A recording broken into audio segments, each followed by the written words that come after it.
Olá, essa é a nossa aula 4 do curso de Neuro, Radiologia. Nesse esse conteúdo dessa última porção é justamente sobre os vasos do sistema nervoso, a sua parte de irrigação arterial e a sua drenagem venosa, né? Então vamos dar início, fazer um resgate aqui de algumas informações. Então, a primeira delas é o encéfalo, ele não possui reservas de glicogênio e ele tem uma alta atividade metabólica. Quer dizer que o consumo de oxigênio para produção energética é muito elevado, assim como ele também usa a glicose para produzir energia. Desta forma, o fluxo deve ser um fluxo sanguíneo constante. O fluxo para o encéfalo é em torno de 750 ml por minuto. Representa em torno de 14% do débito cardíaco. E existem dois sistemas que promovem a irrigação, né? Quando nós falamos de levar sangue para um órgão, é a irrigação desse órgão. E os dois sistemas são chamados de sistema carotídeo interno e o sistema vértebro basilar. O sistema carotídeo interno ele tem uma posição mais anterior em relação ao sistema vértebro basilar. Desta forma, também muito conhecido como sistema de irrigação anterior, e o sistema vértebro basilar é o sistema de irrigação posterior. A maior parte do sangue que flui em direção ao cérebro vem do sistema carotídeo interno. O vértebro basilar vai ser encarregado de irrigar a medula espinal, tronco encefálico, cerebelo e uma parte do cérebro, uma porção menor, mas também irriga. E esses dois sistemas, eles se confluem, eles se unem, formando uma grande anastomose na base do crânio. Então há uma anastomose entre o sistema carotídeo interno e o vértebro basilar na região de base do crânio, e essa anastomose é conhecida com o epônimo de polígono de Willis, o polígono de Willis ou o círculo arterial do cérebro. Esse é o nome anatômico reconhecido pela terminologia. Bom, o sangue flui, depois ele precisa ser drenado. A drenagem é feita por veias profundas,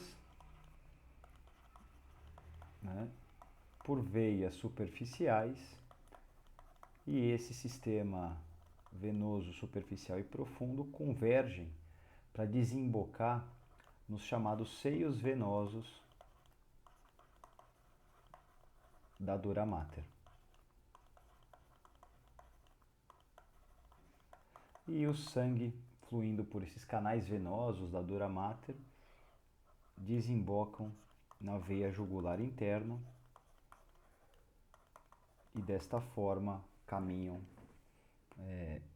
em fluxo contínuo para o coração mandar para a pequena circulação, oxigenação e o retorno da irrigação arterial. Bom, então vamos dar início aqui à nossa exposição dos sistemas. Então nessa imagem em perfil nós já podemos observar a artéria, chamada de artéria carótida comum. A artéria carótida comum do lado esquerdo, como nós estamos vendo aqui, ela é um ramo direto do arco da aorta. À direita sai do tronco braquiocefálico, é só uma origem diferente. E essa artéria carótida comum, quando chega na altura da cartilagem tireoidea da laringe, a cartilagem tireoidea é a maior cartilagem da laringe, que vai formar aquela proeminência no pescoço. Essa carótida comum se divide em duas carótidas, uma carótida externa, que vai irrigar preferencialmente estruturas do pescoço, face, couro cabeludo, e uma carótida interna, por isso que o sistema chama sistema carotídeo interno. Então, a artéria carótida interna aparece aí para levar sangue para o nosso sistema nervoso central, o encéfalo. Ela vai entrar pela base do crânio, num canal chamado canal carotídeo, vai formar um grande sifão e se posicionará ao lado da célula turca. E nesse momento ela vai dar origem aos seus principais ramos. A artéria carótida interna, ela não dá nenhum ramo no seu trajeto extracraniano, no seu trajeto no pescoço. Após entrar no crânio que ela se ramifica, originando os seus principais vasos. Nessa mesma imagem podemos observar que posteriormente à carótida, um ramo da artéria subclávia, aqui está a artéria subclávia. Saindo da artéria subclávia, nós temos uma artéria em trajeto ascendente, que vai passar pelo processo transverso das vértebras cervicais, naqueles orifícios chamados de forames transversários. Essa artéria vai subindo por dentro desses forames transversários até chegar no atlas, faz uma curva posterior para entrar no crânio por meio do forame magno. E essa artéria é chamada de artéria vertebral. A artéria vertebral, ela é uma artéria par, tem do lado direito e esquerdo, e essa artéria vertebral, num determinado momento, a direita e a esquerda vão se unir para formar uma artéria única chamada basilar, e aí nós temos a origem do sistema vértebro-basilar.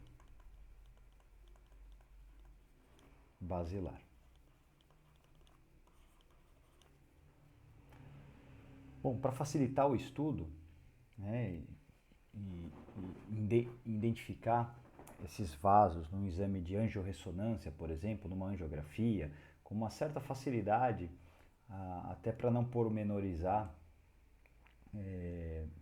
isso tem estudos bem detalhados de cada um dos vasos, mas de forma geral, para a gente entender essa malha vascular, né, e a formação do polígono de Willis, aqui está o polígono de Willis, e esse polígono de Willis ele vai se formar na base do crânio, em volta da hipófise, aqui vai ser a hipófise.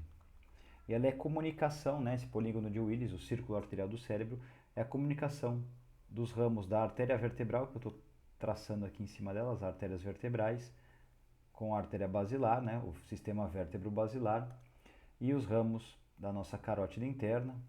Carótida interna, aquele sifão carotídeo, vem ao lado da célula turca e vai formar algumas artérias para contribuir. Para a gente ter uma identificação prática disso, a gente vai estudar de forma segmentada. Primeiro vamos ver os ramos da artéria carótida interna, suas particularidades, depois da vértebro-basilar, do sistema vértebro-basilar, e somamos essas considerações. Então, aqui na imagem anatômica, um perfil direito, né, o tronco braquiocefálico, a saída da carótida comum, e quando a carótida comum chega na altura da cartilagem tireoide da laringe, ela divide numa externa, que vai irrigar face, pescoço, couro cabeludo, e uma carótida interna que não vai dar ramo nenhum no pescoço, vai entrar na base do crânio pelo canal carotídeo e vai formar um sifão carotídeo ao lado da célula turca. Então nós temos a formação de um sifão, que é o sifão carotídeo, e esse é um grande marcador para encontrarmos a carótida. Observem à direita, nós temos um exame de radiografia contrastado, contraste na carótida comum, e lógico, vai um pouquinho para a carótida externa, não vou pintá-la, e a carótida interna, sem nenhum ramo no pescoço, ela vai entrar no crânio pelo canal carotídeo e vai formar esse sifão carotídeo ao lado da célula turca. E desse sifão carotídeo vai originar os seus principais ramos arteriais. Então, nós podemos fazer um esquema aqui dos ramos, dos principais ramos da artéria carótida interna. De maneira geral, são 5 ramos, mas nós podemos estudar nesse momento os 3 principais. A chamada artéria cerebral anterior, a artéria cerebral média e uma artéria chamada de artéria comunicante posterior. Bom, para facilitar a descrição, eu vou abreviar a artéria cerebral anterior, a artéria cerebral média e a artéria comunicante posterior. A artéria cerebral anterior, ela vai irrigar preferencialmente a face medial do telencéfalo. Então ela vai ter uma posição medial, ela vai ficar próxima do plano mediano. A artéria cerebral média, ela vai irrigar preferencialmente a face superolateral. E a face superolateral é a face que está em contato com a calota craniana e com as estruturas laterais e base do crânio. Então ela tem um trajeto da célula turca em direção à superfície do sistema nervoso. E a comunicante posterior vai exercer a comunicação entre os dois sistemas, né? O sistema carotídeo e o sistema vértebro-basilar. Para facilitar, eu vou fazer um esquema bem simbólico de como nós poderíamos enxergar isso em alguns exames de imagem. Então, por exemplo, se nós tivéssemos uma angiografia, pensando no crânio aqui, o processo mastoide, a base do crânio, o outro processo mastoide, e aqui a calota craniana, e o encéfalo aqui dentro. Se a gente pensar na carótida, né, isso aqui seria um póstero anterior, a carótida vai entrar nesse sistema nervoso, vai formar o seu sifão, e a cerebral anterior, ela vai ter posição medial, ela vai ficar medial aqui. A gente vai ter a artéria cerebral anterior. E uma artéria que vai caminhar lateralmente e se dividir na superfície desse sistema nervoso será a nossa artéria cerebral média, tá? Isso dos dois lados, não estou fazendo de um só. Se a gente pegar um perfil, um processo mastoide aqui, meato acústico, aqui ó, a órbita, só rapidamente para a gente entender, né, a mandíbula ficou bem estranha aqui, mas não tem problema. Se a gente pegar um perfil, o que vai acontecer no perfil, a carótida vai entrar, vou ver bem o sifão da carótida, e a minha cerebral média, como eu estou fazendo um perfil, ela vai ficar toda sobreposta aqui, cerebral média. Mas eu vou conseguir ver bem a cerebral anterior, que ela se desloca para frente e ela acompanha o plano mediano, vem traçando em torno do corpo caloso. Então, verei a cerebral média e a artéria cerebral anterior. Isso num exame radiográfico. Tá? Se a gente pensar numa tomografia ou em uma ressonância magnética, nós podemos elaborar algo assim, mais ou menos. O campo, vamos colocar aqui uma massa do sistema nervoso de um lado, corpo caloso, do outro lado a massa do sistema nervoso, só esquemático para a gente entender. A hipófise, região hipofisária. Aí o que acontece? A carótida vai formar o sifão carotídeo. E quando chegar próximo da hipófise, aqui, ela vai originar uma artéria que vai ter posição mediana, vai seguir por essa região medial do sistema nervoso, que é a artéria cerebral anterior, uma outra artéria que vai seguir em direção à superfície desse sistema nervoso, na face superolateral, que é a artéria cerebral média. Isso de ambos os lados. Então, eu vou fazer de ambos os lados. Cerebral anterior em posição medial e a cerebral média percorrendo em direção à superfície. E dessa carótida vai originar duas comunicantes posteriores aqui. E essas comunicantes posteriores vão se comunicar com o sistema vértebro-basilar. Depois a gente pode voltar nesse esquema. Para fixar bem essa anatomia, essa é uma imagem em corte transversal aqui, foi feito um corte transversal do tronco encefálico, a gente vê o mesencéfalo, a hipófise anteriormente a ele, e em volta da hipófise o estabelecimento do polígono de Willis. Né? Em volta da hipófise, essa artéria aqui é a carótida interna, artéria carótida interna. E dessa artéria carótida interna nós podemos observar, vou destacar em azul, saindo uma artéria em posição medial, de um lado e do outro. E essas são as artérias cerebrais anteriores. Podemos perceber que as cerebrais anteriores emitem um ramo comunicante, que é a chamada artéria comunicante anterior, que às vezes não está presente em todas as pessoas. Vou apagar aqui esse amarelo. Vou fazer um tracejado com a caneta preta em cima, que essa é a comunicante posterior, não sai da carótida.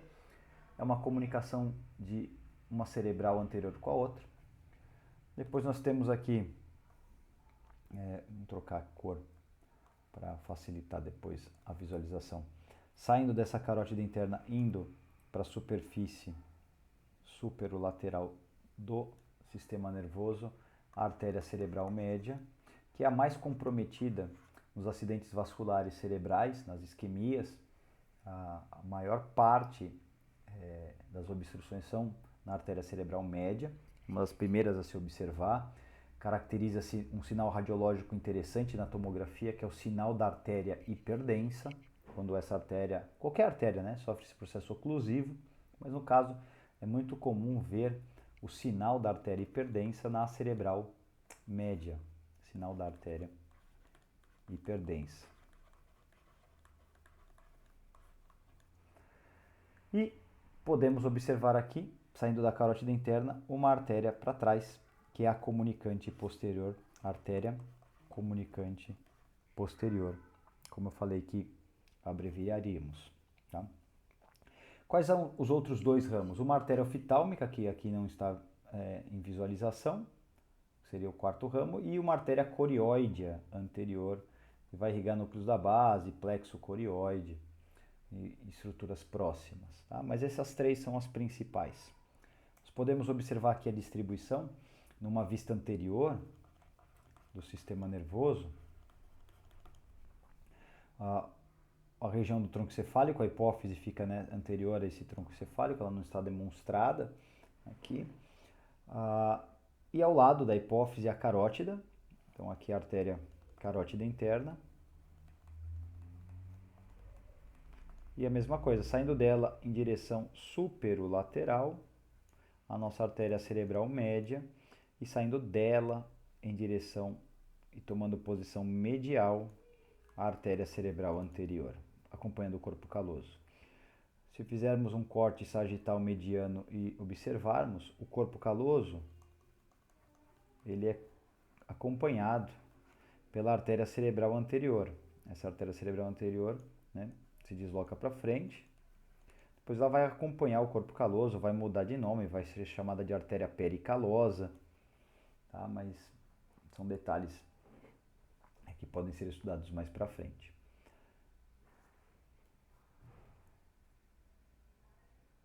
Essa aqui é a mesma imagem ampliada, né? Então, a cerebral média, ó. Observem aqui a cerebral média, a artéria cerebral média e a artéria cerebral anterior de ambos os lados. Tá? Bom, podemos partir para essa observação em uma angiografia, por exemplo, aqui. A linha média foi contrastado de um lado e a gente percebe que o contraste flui para ambos os lados por conta do polígono de Willis, que é uma anastomose. A identificação da artéria carótida interna no pescoço, que é a chamada de trajeto extracraniano. Depois ela entra no crânio pelo canal carotídeo. Esse canal carotídeo está dentro do osso temporal, então é chamado de trajeto temporal. E ela vai se posicionar, vai fazer esse sifão ao lado da cela turca. E nesse ponto a gente precisa voltar, né, aquela anatomia aqui da carótida em volta da cela turca, e indo para a superfície, artéria cerebral média. Então a gente observa aqui, indo para a superfície, a artéria cerebral média. Enquanto que, se deslocando medialmente, indo em direção ao corpo caloso, a artéria cerebral anterior, nós podemos destacá-la aqui, ó, a artéria cerebral anterior de um lado, comunicante aqui com a outra cerebral anterior, e aqui fluiu para a cerebral média do outro lado. Então, a outra artéria cerebral anterior e a artéria cerebral média identificadas nesse exame radiográfico. Numa angiorressonância, voltamos aqui a ter ideia da hipófise, ou melhor, o que denuncia essa região é justamente o sifão da carótida. O sifão carotídeo de um lado, o sifão carotídeo do outro lado. Então aqui é a nossa artéria carótida interna, e dessa artéria carótida interna nós teremos, né, as artérias cerebrais anteriores em posição medial. Então aqui as artérias cerebrais anteriores e em posição, né, lateral, indo para a superfície, né, para a face superolateral desse sistema nervoso, a artéria cerebral média. A artéria cerebral média. Um outro exame de angiorressonância, aqui eu tenho todo o polígono de Willis praticamente, mas nesse primeiro momento, a gente vai voltar nessa imagem, nesse primeiro momento vamos destacar os ramos da artéria carótida interna. Então, localizando aqui a carótida interna entrando no crânio, formando o seu sifão de ambos os lados. Então aqui a gente pode puxar uma setinha e colocar a artéria carótida interna. Eu vou fazer o sistema carotídeo todo de vermelho, saindo da carótida em direção à superfície,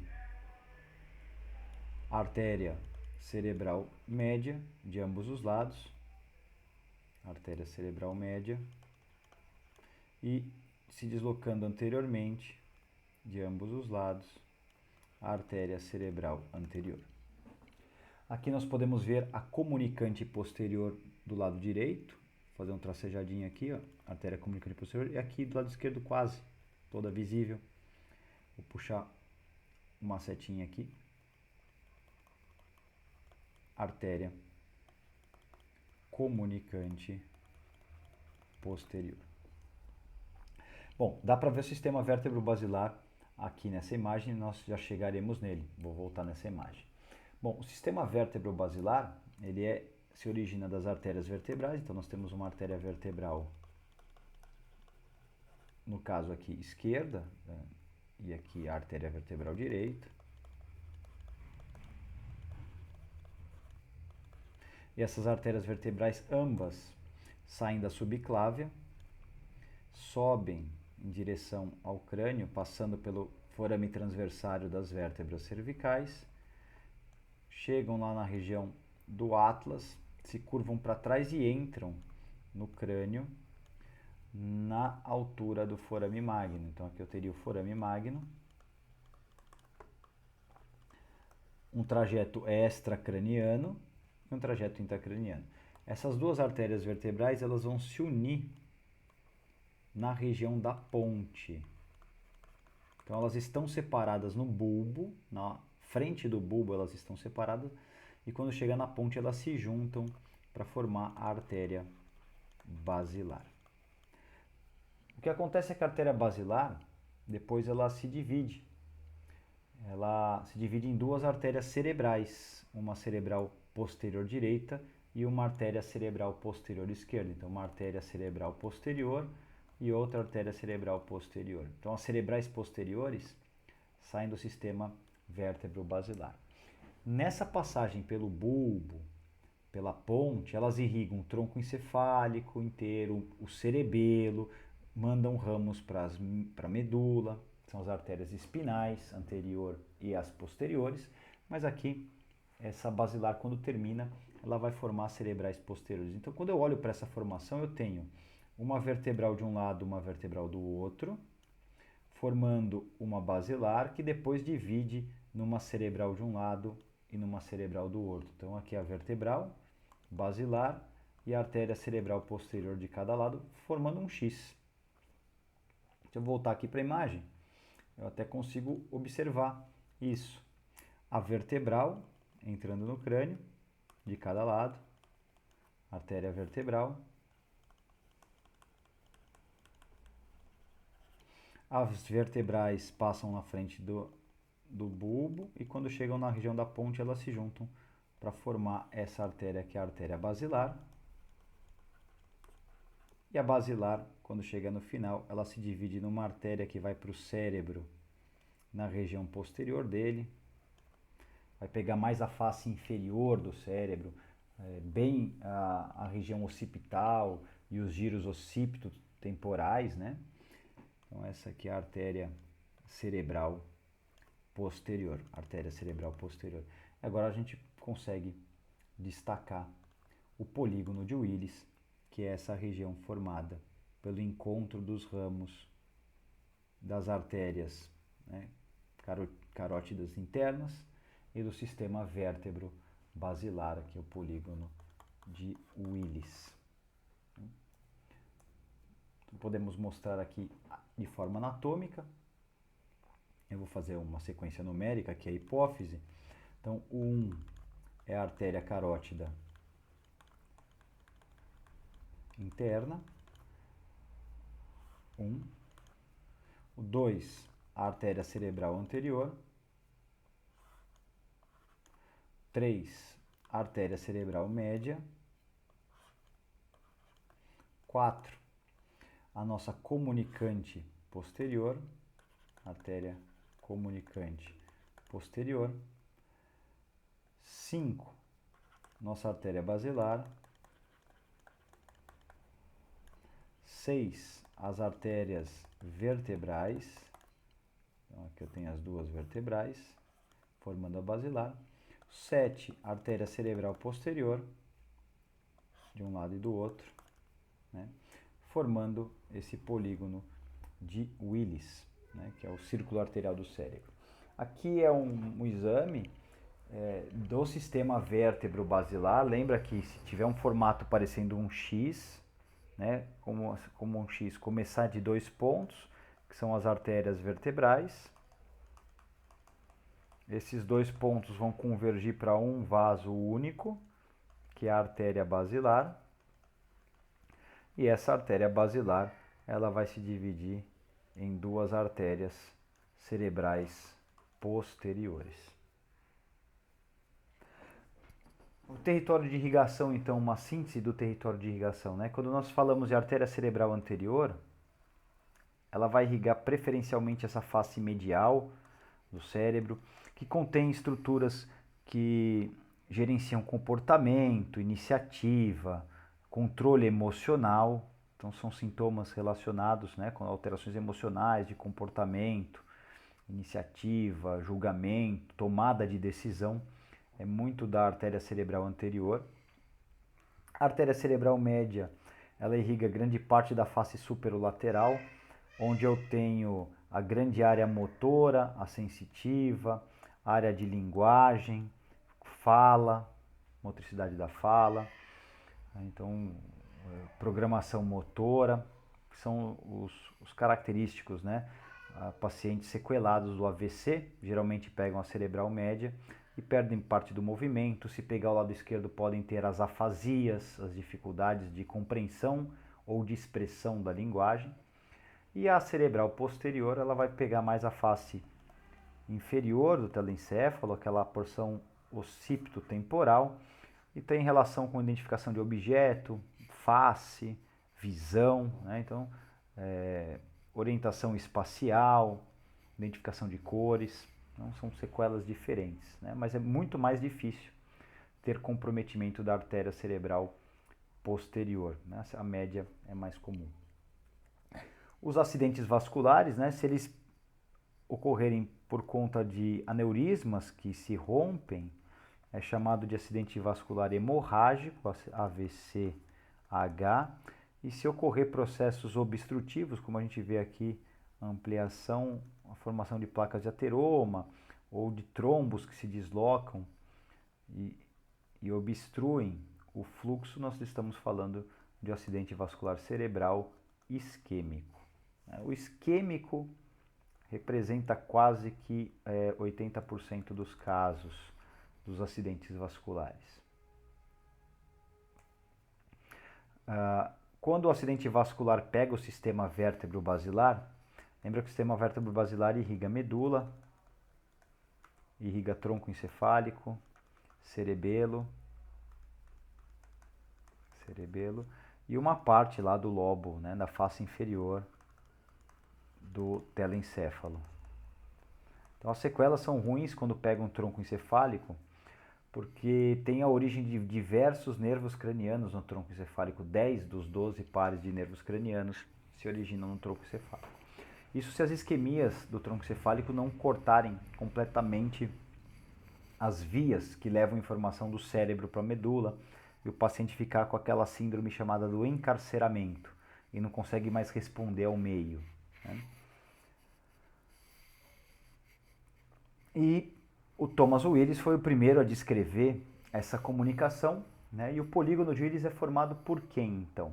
O polígono de Willis é formado pela basilar, pela artéria cerebral posterior, pela comunicante posterior, pela carótida interna, pela artéria cerebral média, pela artéria cerebral anterior e pela artéria comunicante anterior dos dois lados, né? Então esses são os componentes do polígono.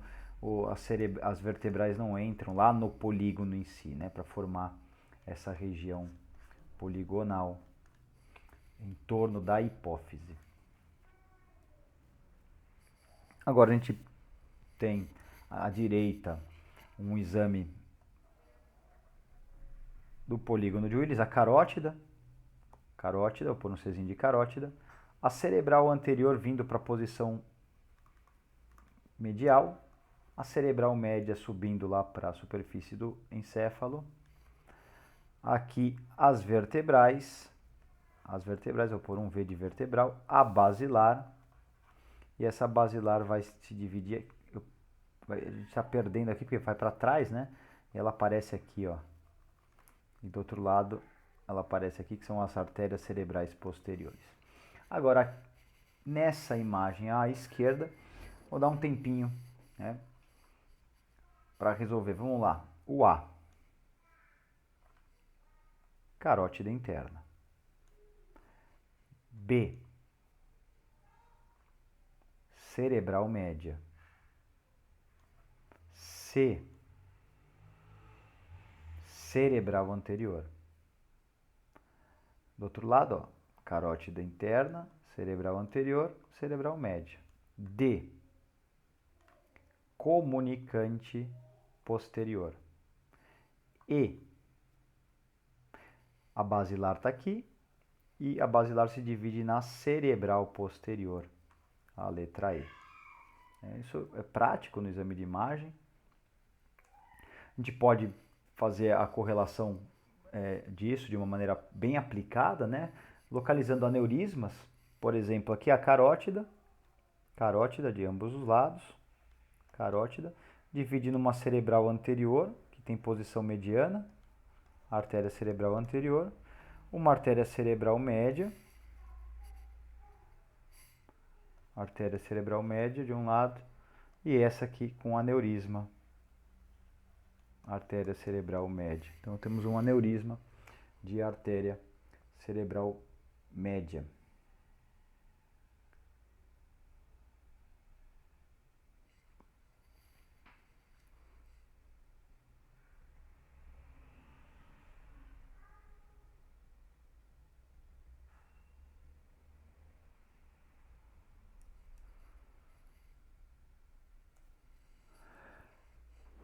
Bom, e a drenagem?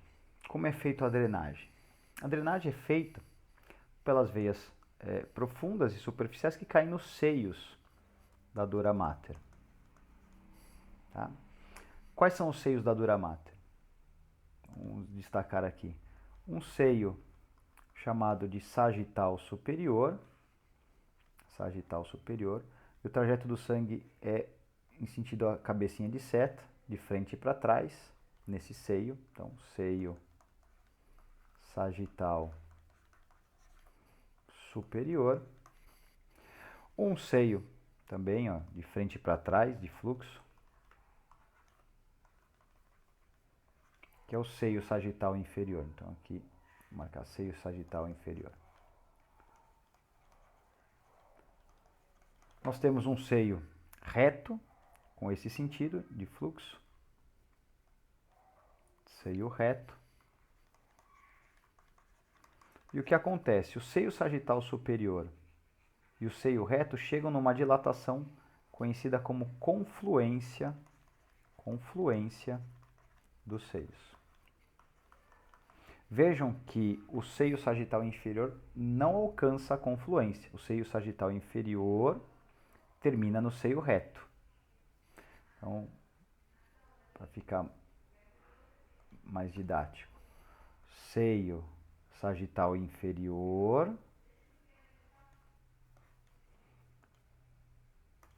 seio reto, seio sagital superior. O seio sagital superior, ele termina na confluência, junto do reto. Então, eu estou reunindo o sangue na confluência dos seios. Da confluência dos seios, parte um seio de cada lado, que é chamado de seio transverso. Do outro lado também, que não tem outra metade. E esse seio transverso vai formar um S para desembocar na jugular, que é o seio sigmoide. Então, da confluência do seio, sai o nosso seio transverso.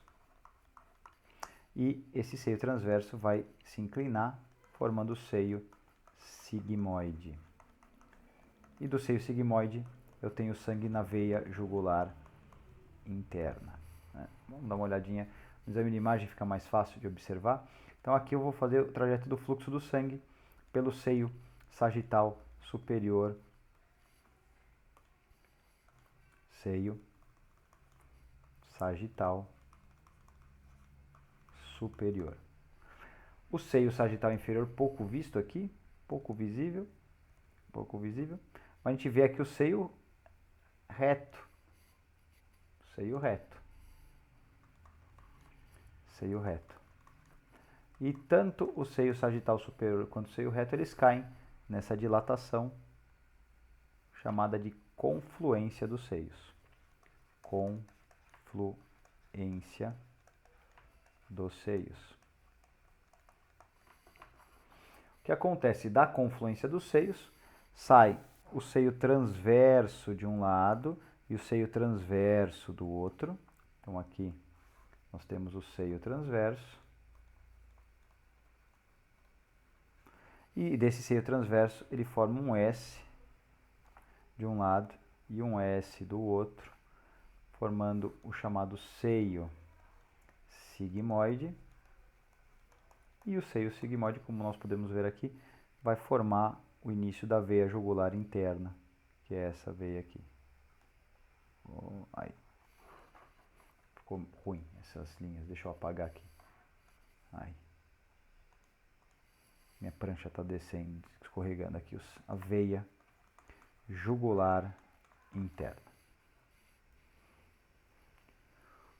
Um achado de imagem, às vezes sintomático, muitas vezes não, são as malformações artériovenosas, né? Quando eu tenho conexões entre o sistema arterial, que a gente vê aqui a carótida, ó, o sistema carotídeo capilariza, forma um tufo de capilares que já se unem com os seios venosos. Então é uma formação alterada arteriovenosa, né? Isso aqui pode ser sintomático, depende do tamanho, né? A área às vezes é de fácil ressecção cirúrgica e nós podemos observar isso nos exames até com fluxo, né? Quando o fluxo está mais azulzinho, tem mais formação venosa do que arterial. E aqui o sistema do polígono de Willis, ó, a carótida com a cerebral anterior, a cerebral média, e aqui começou a se conectar, e aqui eu já tenho a drenagem para os seios da dura mater. Então essa é uma MAVE, aqui é uma MAVE, malformação arteriovenular.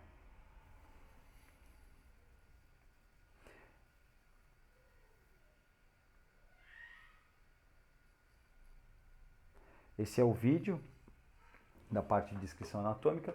Teremos um vídeo falando de exames de tomografia computadorizada de forma específica a trabalhar o acidente vascular cerebral e as identificações, né, os 7 sinais radiológicos do AVC. Confira no próximo vídeo.